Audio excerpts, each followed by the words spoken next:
Hey guys, how's it going? Today I wanted to show you how to derive the Pythagorean identities. So let's write that out. Pythagorean identities.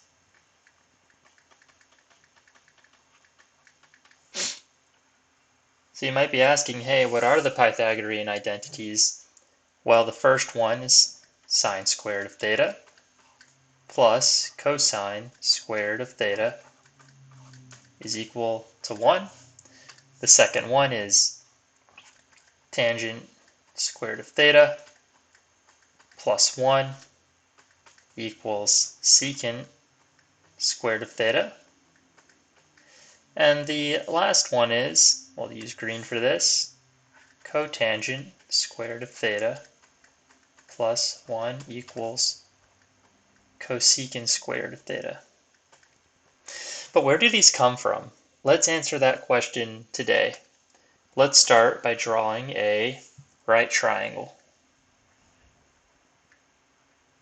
Great. Let's pick a theta. This angle will suffice. Let's label the side lengths of this right triangle with respect to theta. The side opposite to theta is called opposite. The hypotenuse is always across from the 90-degree angle. It is the longest side of the right triangle by definition. And the side adjacent to theta is down here. We'll label it A for adjacent.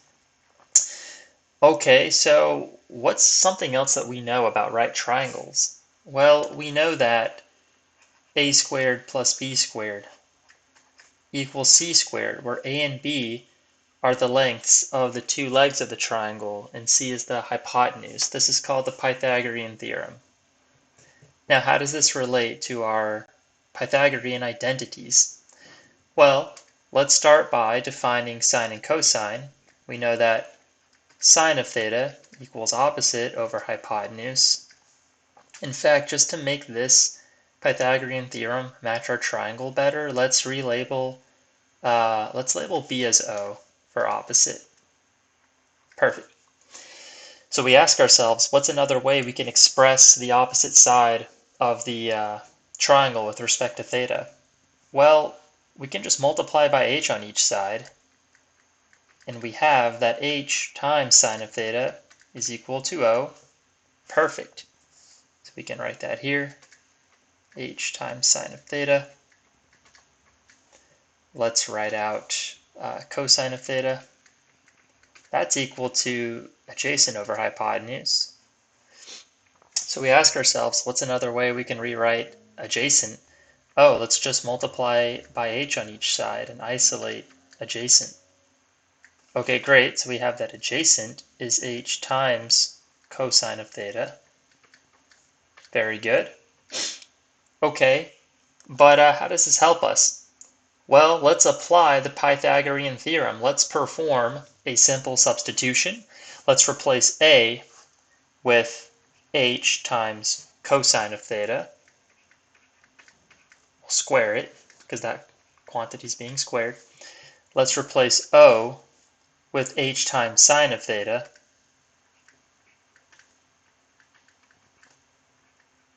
Let's square it. And let's actually rewrite c as h because that's our hypotenuse. So this is equal to the hypotenuse squared. Let's simplify a little. Hypotenuse times cosine of theta all squared is simply equal to h squared times cosine squared of theta. And then we'll expand this to h squared times sine of theta squared. Let's simplify this a little. Let's divide each side by h squared. So we have that cosine squared of theta plus sine squared of theta is equal to 1. Hooray, we have derived our first trig identity. Okay, we have our first Pythagorean identity here, but that begs the question, how do we get the other two?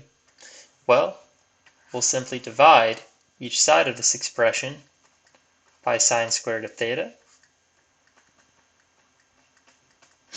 keep in mind that since we're adding these two things in the numerator, this sine squared is going to divide both of them, not just one. I see a lot of people making that mistake.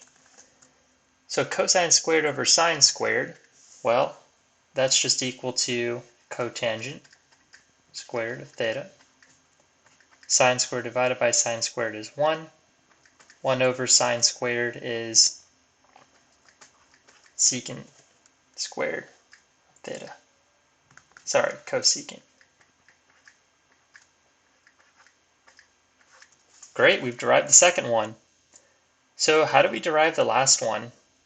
Well, let's just divide the first Pythagorean identity we derived by cosine squared of theta.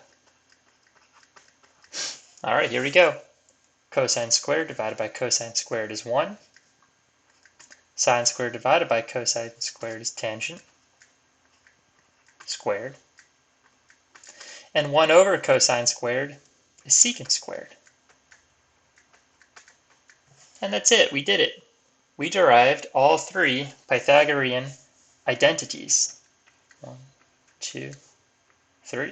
Let's write the third one here. These are in no particular order, and it doesn't really matter whether you add 1 first or not, because addition is commutative, so the order in which we add doesn't matter. I hope you found this video helpful, and have a great day.